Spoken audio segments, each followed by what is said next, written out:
आपण पाहत आहात महाराष्ट्र वृत्तदर्शन न्यूज, रोखठोक आणि निर्भीड.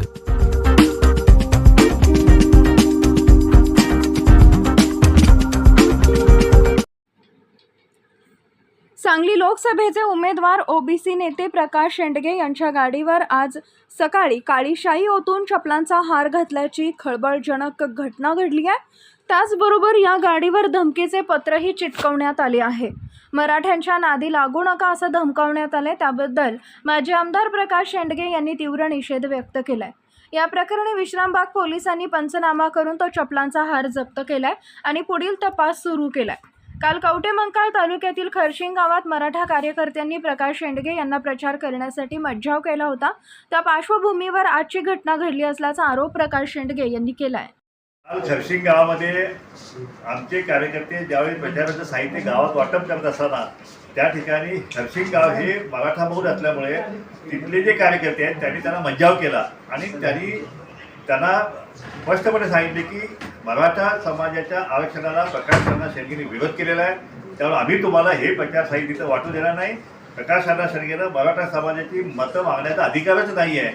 अशा प्रकारे वाद त्या ठिकाणी झाला. त्या ठिकाणी वातावरण तंगही झालं, बरीच बाचाबाची झाली. त्यानंतर तिथल्या काही स्थानिक नागरिकांनी त्यात मध्यस्थी करून त्यांना परत आमच्या कार्यकर्त्यांना परत पाठवण्यात आलं आणि त्यावेळी आमच्या कार्यकर्त्यांना सांगितलं की प्रकाश शेंडगेंनी कधीही मराठा आरक्षण विरोध केलेला नाही आणि मी सुद्धा मराठा आरक्षणाला जो आहे तो विरोध कुठल्या आरक्षणाला विरोध केला आहे तर जे झरांगेने जी मागणी केली की 57 लाख कुणबी दाखले घेऊन त्या ठिकाणी सगळ्या सोयीचा GR काढून सरसकट सगळ्या मराठा समाजाला ओबीसीचं आरक्षण द्यावं आणि ह्या गोरगरिबांच्या 450 जमातीचं आरक्षण काढून घेण्यात यावं, ह्या मागणीला आम्ही विरोध केलेला आहे.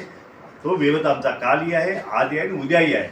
कालची घटना घडल्यानंतर आज सकाळी त्याचं दुसरी घटना जी आहे पहाटे 6च्या सुमारास माझ्या मते माझ्या गाडीवरती त्या ठिकाणी काही समाजकंटकांनी त्या ठिकाणी काळी शाई फेकलेली आहे. चपलाचा हार त्या ठिकाणी माझ्या गाडीला घालण्यात आलेला आहे. त्याचबरोबर त्या ठिकाणी धमकीचं पत्रसुद्धा त्या ठिकाणी लावण्यात आलेलं आहे. त्यामध्ये अशी धमकी देण्यात आलेली आहे की आम्ही छगन भुजबळ साहेबांना आम्ही निवडणुकीत माघार घेण्यास भाग पाडलेला आहे. तुम्ही सुद्धा या निवडणुकीतून माघार घेतली गेली पाहिजे. माळ्यांनी आणि धनगरांनी मराठ्याच्या नादाला लागू नये. त्याचप्रमाणे या ठिकाणी जर तुम्ही माघार नाही घेतली तर आम्ही तुम्हाला महाराष्ट्रात आम्ही फिरू देणार नाही. आणि त्याचप्रमाणे जे आता चपलाचे हार जे आहेत ते आम्ही गाडीला घातले ते आम्ही तुम्हाला घालू. त्याचप्रमाणे जे काळ आम्ही तुमच्या गाडीला घातलेलं आहे ते आम्ही तुम्हाला फासू. अशा प्रकारे धमकी जी आहे त्या ठिकाणी मला दिलेली आहे. या धमकीचा आणि ह्या सगळ्या कृत्याचा जो आहे मी जाहीर निषेध करतो आणि ह्याची तक्रार जी आहे ती मी निवडणूक आयोगाकडे आणि विविध पोलिसांमध्ये जी आहे तक्रार करणार आहोत. आम्ही 11 वाजता आमच्या कार्यक्रम बैठक बोलवली आहे. त्याच्यामध्ये आम्ही पुढील भूमिका जी आहे ती आम्ही जाहीर करू.